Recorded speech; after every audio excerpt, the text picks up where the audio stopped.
Good morning বন্ধুরা, এই ঘুম থেকে উঠলাম। শুভ সকাল। আমার সকল বন্ধুরা কেমন আছো? রথযাত্রা উপলক্ষে সবাইকে জানাই অনেক অনেক শুভেচ্ছা, অভিনন্দন। এখন আমি মর্নিংয়ের কাজ শুরু করব। কত কাজ পড়ে আছে। সবাই ঘুম থেকে উঠলাম, এখন সব পুরো রান্নাঘরে সব কাজ পড়ে আছে। এখন সার্ফ দিয়ে পুরো টেবিলগুলো মুছবো। মর্নিংয়ের কাজ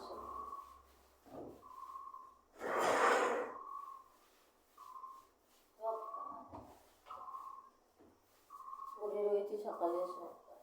মা তো কিছুই করতে পারে না, মা অসুস্থ মানুষ, কিচ্ছু পারে না। ছেলেটা তো করবে, পারবেই না। সব ওই আমাকেই করতে হয়।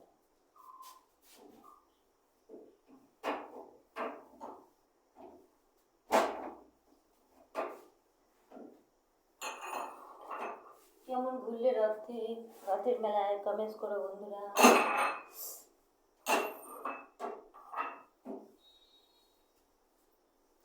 সব মোচা করবো।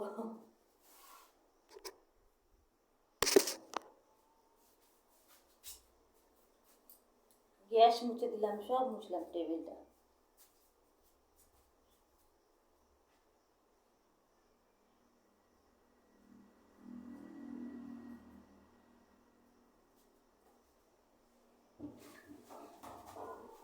পুরো ঘরটাকে ঝাড়তে হবে।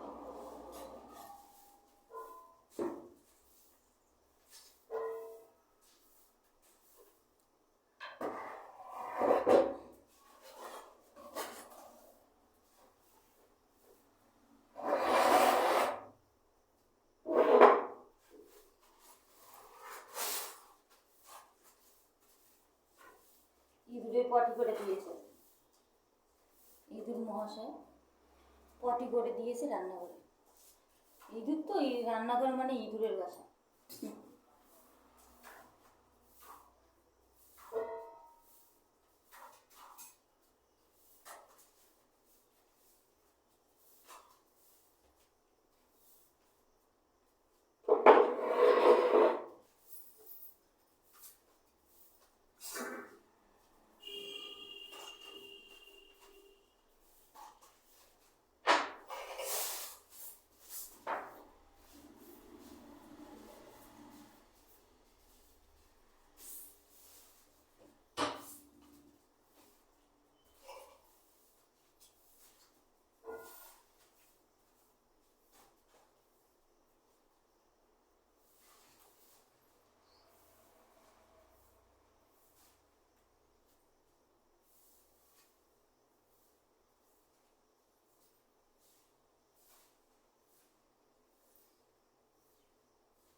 চটের বস্তা বেঁধে দিই। এখানে কল আছে তো, কল পার এই জায়গাটা ভিজে যায়, তার জন্য এখন খাবার জলটা তুলতে হবে।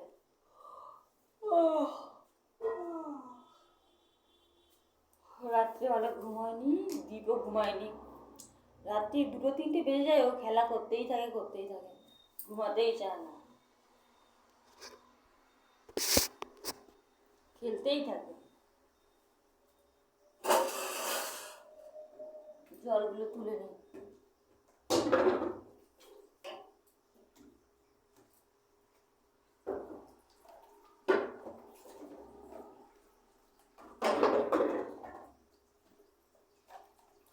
একটা জিনিস সুবিধা হয়েছে কি, আমার সব হাতের কাছে, সব রান্নাঘরেই আমার কলপাত, তো আমাকে আর বাইরে যেতে হয় না।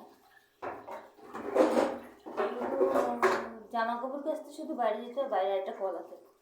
আমি রান্নাঘরের সব কাজ আমি এই কল দিয়েই করি, শুধু জামা কাপড় কাচতে হলে আমাকে বাইরের কলে যেতে হয়।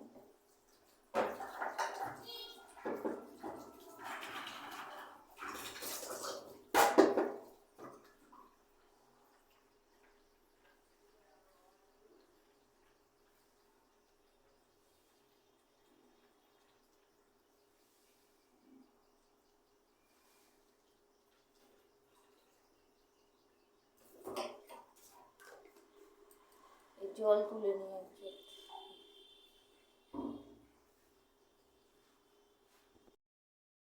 শুধু কি জল তুলবো, তারপর এখন থালা বাসন মাজবো, তারপর বাবা সবাই উঠে চা করতে হবে, চা করার পর ছেলে উঠে গেছে, ছেলেকে ছাতু খাওয়াতে হবে,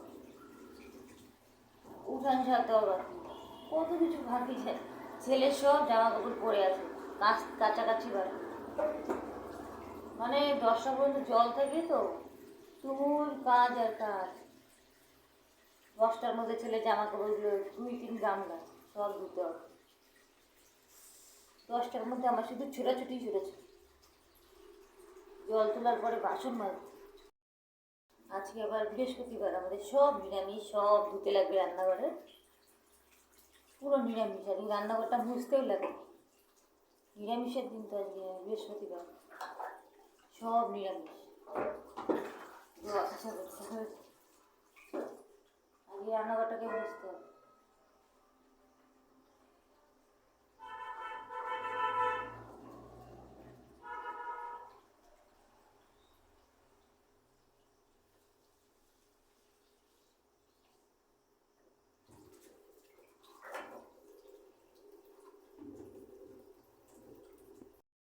আজকে সব এই ঝুড়িগুলো সব ধুতে হবে। আজকে নিরামিষ তো, নিরামিষ বৃহস্পতিবার দিন কাজটা আরও বেশি থাকে, যত জিনিস সব ধুয়ে দিতে হবে। দেখো আমি ধরনী বানিয়েছি রুমাল দিয়ে, এই কাপড়গুলো মোটা আছে, এগুলো গরম হাঁড়ি কড়াই ধরতে খুব সুবিধা। আমি রুমাল দিয়ে বানিয়েছি, কাপড় ছিঁড়ে অনেকে বানায়, রুমাল দিয়ে বানাবে সুন্দর হয়, কি সুন্দর মোটা কাপড়, গামছা কাপড়। দেখো এইগুলো দিয়ে ধরনী বানাবে, এগুলো দিয়ে হাঁড়ি কড়াই, গরম হাঁড়ি কড়াই ভাঁজ করে ধরবে, কত সুন্দর হয় জানো। আবার নষ্ট হয়ে গেলে আবার পরে কেনা যাবে, প্রায় 2-3 বছর তো চলেই যাবে। ধুয়ে দিয়ে রাখবে, এগুলো সুন্দর ধরনী বানানো যায়। এই পুরো মোটা কাপড় আছে, গরম হাঁড়ি আরামসে ধরতে পারবে, এইগুলো দিয়ে ধরনী বানাবে, ঠিক আছে। অনেক বড় সড়ো আছে, সেগুলো সব ধুয়ে দেবো আজকে, মানে রেগুলারই ধুই। আজকে বৃহস্পতিবার একটু ভালো করে ধোবো, সার্ফ দিয়ে ঢুলে টুলে সব, ডিটারজেন্ট দিয়ে, ঠিক আছে। আমি যেখানে বাসন মাজবো আমাকে দেখা যাবে না, কারণ আমার কলপার একবারে কোনার ভিতরে, ঠিক আছে, কোনায় অন্ধকার তো, তার জন্য আমাকে দেখা যাবে না আমি থালা বাসন মাজলে।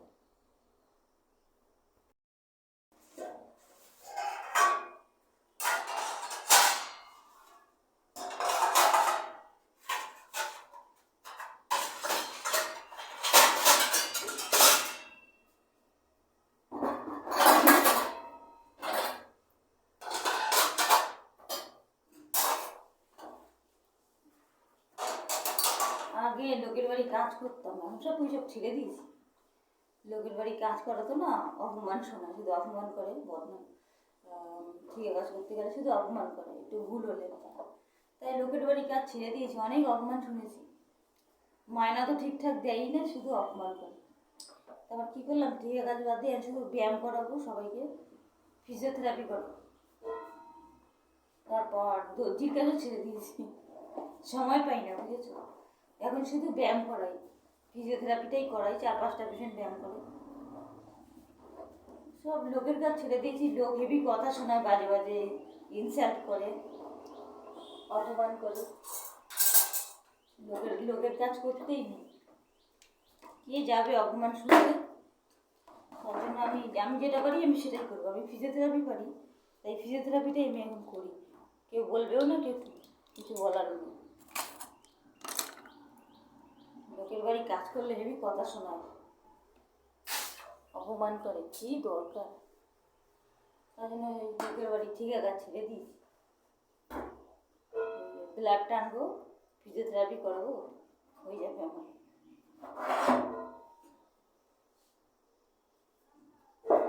অ্যাকচুয়ালি সব মানুষ খারাপ হয় না, কিছু কিছু বাড়িতে আমি কাজ করেছি, তারা যা অপমান করেছে আমাকে, একটু ভুল হলে আমাকে খুব বাজে ব্যবহার করত।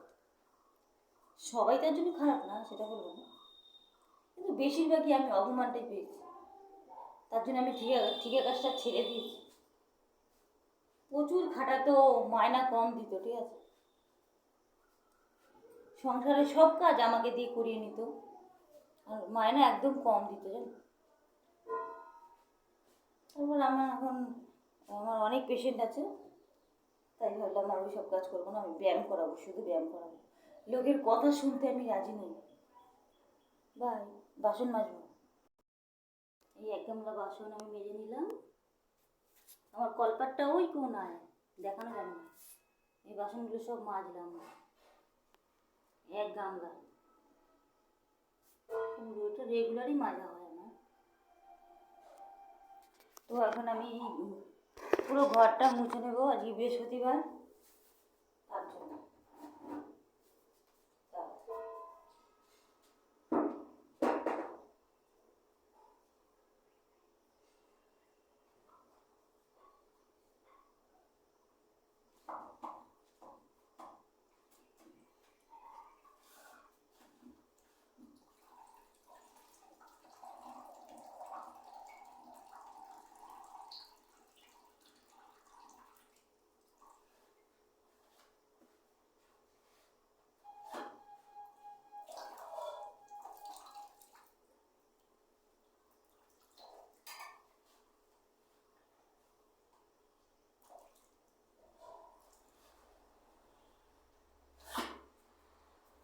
লাঠি নিয়ে হাজির আমি সকাল সকাল রান্নাঘরে।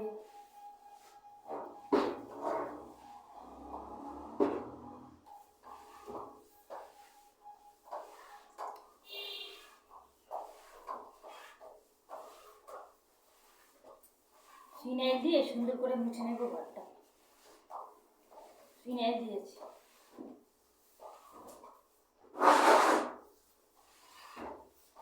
আসলে ইঁদুরের আসলে আসবে না, ইঁদুর তো আসবে, ফিনাইলের গন্ধ তো, ইঁদুরকে আটকানো যায় না। পুরো ঘর মুছে নেব।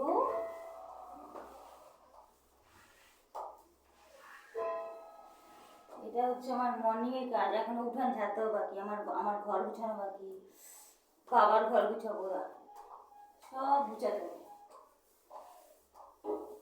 সারাদিন শুধু কাজ আর কাজ।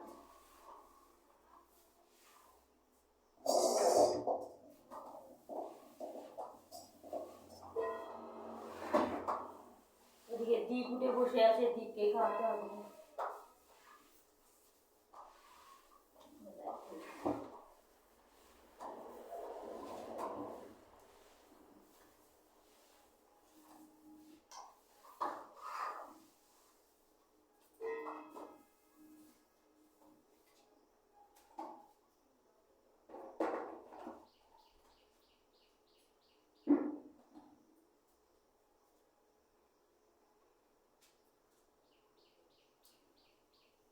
ঠিক আছে, রান্নাঘরটা শুকিয়ে নিই।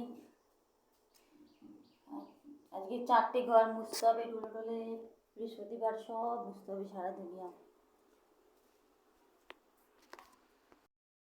আমার নিজের ঘরে, আমার ঘরে ছোটো লাইট তো, ভালো আলো পড়ে না।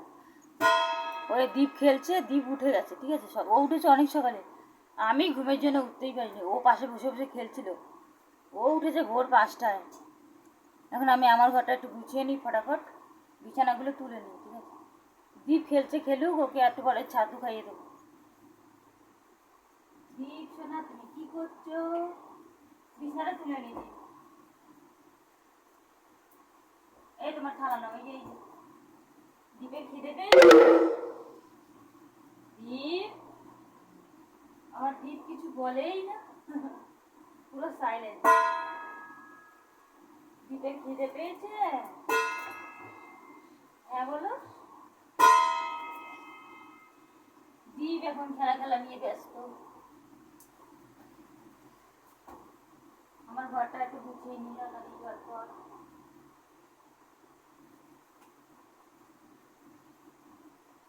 তারপর আমার দীপ খাবে। দেখো কম্বলটা, বাইরে পাতলা একটা কম্বল, এটা গায়ে দিস, মাঝে মাঝে ঠান্ডা লাগে তো, বৃষ্টি নামলে তখন এটা আমরা দুজন গায়ে দিই।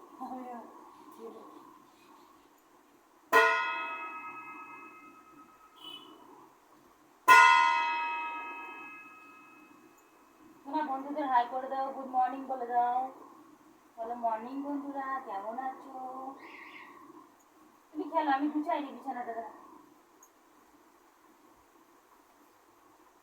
বাসি ঘরটা ঝাড়তে হবে, তারপর থেকে খাওয়াতে হবে, ব্রাশ করতে হবে, ওষুধ খাওয়াবার কি কতগুলো 3-4টে ওষুধ খাওয়াবার, সব খেতে হবে।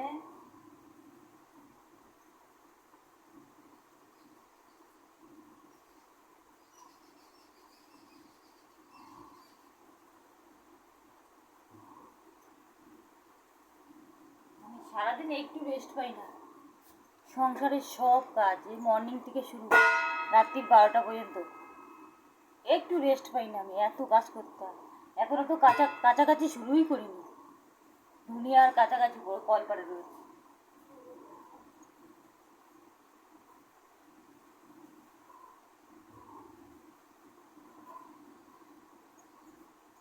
ও এটা কি?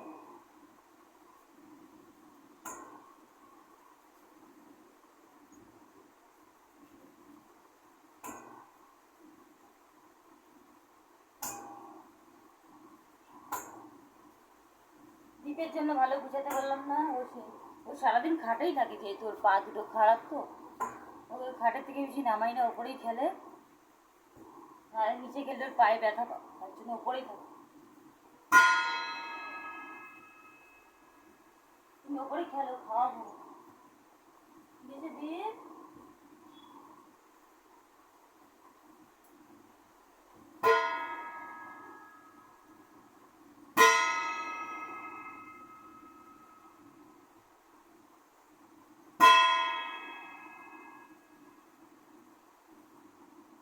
বাড়ির কাজের জন্য সব দর্জির কাজ ছেড়ে দিয়েছি, সময় পাই না।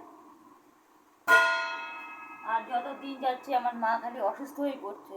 মা এই দি মার বয়স হয়েছে, সুগার প্রেশার অনেক বেড়ে যাচ্ছে। যত বয়স হচ্ছে না, আমার মা হাঁটা চলাই করতে পারছে না। ওই ছেলেটা তো কিছুই পারে না, সব ওই আমার উপরে। খাটতে খাটতে আমার গলার হাড্ডি বেরিয়ে গেছে, পুরো গলার হাড়। এত পরিশ্রম করি, পুরো গোটা বাড়িটা পুরো আমার, আমাকেই সামলাতে হয় জানো। গলার হাড্ডি বেরিয়ে গেছে আমার। পরিশ্রম করতে করতে, তার জন্য বাইরের সব কাজ ছেড়ে দিস, অনেক কারণে ছেড়ে দিস। পরিশ্রম করতে করতে আমার চেহারা কত রোগা হয়ে গেছে। তখন এখন অনেক কাজ পড়ে আছে। এই ঘর গুছালাম, বাবার ঘর গুছানো বাকি, সব ঘরগুলো মুছতে হবে। ঠিক আছে বন্ধুরা, আবার পরে আরেক ব্লকে দেখাবো। আজকে এইটুকুই থাক, আরেকদিন দেখাবো, ঠিক আছে? বাবার ঘর, এই ঘর সব গুছাতে হবে। বাই বন্ধুরা, ভালো থাকবেন, গুড নাইট। ভুল ভুল কিছু হলে ক্ষমা চাইছি বোন হিসেবে। আর ঘুমের ঘরে করছি তো, সবাই ঘুম থেকে উঠেছি তো, ভুল ত্রুটি মার্জনীয়। ওকে বন্ধুরা, বাই, গুড মর্নিং, ভালো থাকবেন।